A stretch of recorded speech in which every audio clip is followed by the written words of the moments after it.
talk a little bit about my time at the walls, Missouri State Penitentiary. A lot of people want to hear about that. At one time, it was called the Bloodiest 48 Acres, and that was before my time. The old heads there, they used to tell me that it was worse than after I got there. And I just couldn't believe that. That was just crazy, because it was already bad. And like everybody, I got tested there. Had to fight somebody, and but it was violent, and even the guards would uh, fight you or beat you, and I had this one lieutenant that thought I cussed him one time, and he wanted to take off his badge and fight me, but I didn't fight him, because I didn't even know what he was talking about. He could have been making up something, but he would fight guards and inmates, and there was a lot of drugs back there, a lot of weed, and I worked in the hobby craft as a leather worker, and with this other guy, and all of us down there, especially on holidays, would make hooch and smoke weed, and I didn't like getting drunk too much because I wanted to stay on my toes, I didn't want to be messed up, I wanted to be ready for in case anything happened. But I did get drunk a few times. And I think in other states it's called pruno, but here in Missouri we call it hooch. And a lot of times, if they would catch you drunk, they would just tell you go back to your cell. You know, they didn't want to see you the rest of the day because they didn't want to do paperwork. But if they caught you with the hooch, then they would write you up, and put you in the hole. But most times, if they just saw you drunk, they just, hey, get to your cell, And I was there when they executed excuse me, when they executed Tiny Mercer, the last person to be executed at Missouri State Penitentiary, and they had this. Everybody got together, and they said they was going to put up a protest, which included around midnight to start banging on the cell doors, which was all open. It was bars. The front of your cell was bars. So we started doing that, and then somebody down the walk yelled, "Hey, they got porn on the movie channel." So the the banging stopped, and everybody started watching this porn. So I always thought, well, so much you guys really didn't want to protest too much, but so they showed porn like the rest of the night or something, and but that place was crazy, but there was an order to it, despite everything that was going on. There was like a crazy. It's hard to explain, but like the chow hall was divided, by race. Half of it was the black set on one side and the whites on the other side. The yard was kind of like that too, a little bit. Upper yard was mostly blacks, and lower yard was mostly whites, But I did 5 years there, and it was the longest 5 years of all my time I did in prison, my whole 29 years.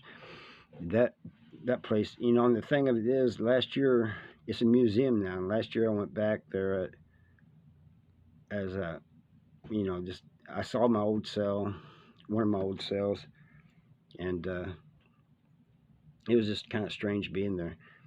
But what was also strange was that there was a former guard there, and a former inmate, and another person who had just been there like for a few days or something, passing through, on a transfer thing.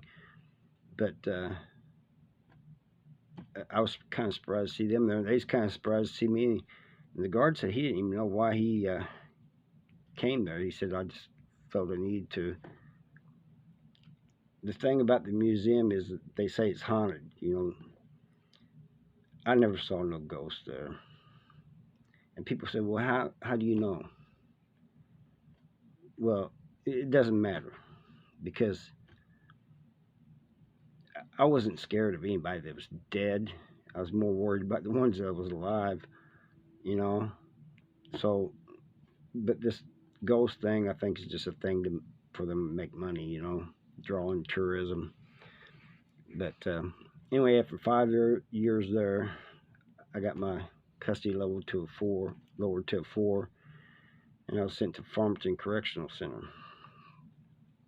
And that was completely different. You know, it was the cells weren't open, you know, so it was quiet, and it took me. I'd gotten used to the noise at the walls, you know, and but there is it was a lot quieter, you know. And it took me a while to get used to that, and plus the cells had windows that you could open, you know. At the walls we didn't, you know.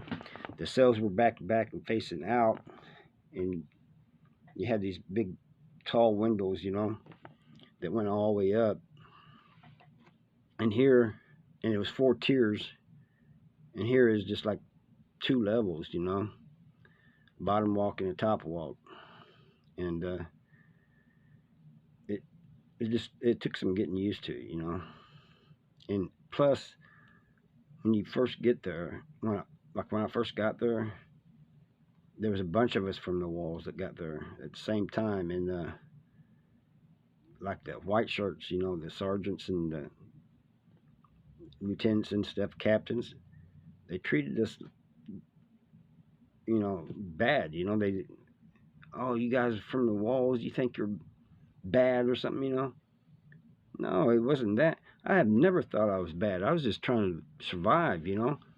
And but that's the way they treated us, you know. They thought that just because we came from there, that we was gonna cause trouble or something. And you know, some did, but I wasn't one of them, you know.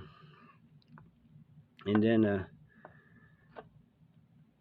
Farmington looked like a park. I mean, there was trees. You know, the walls didn't have trees in it, you know, and it didn't.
Thank you.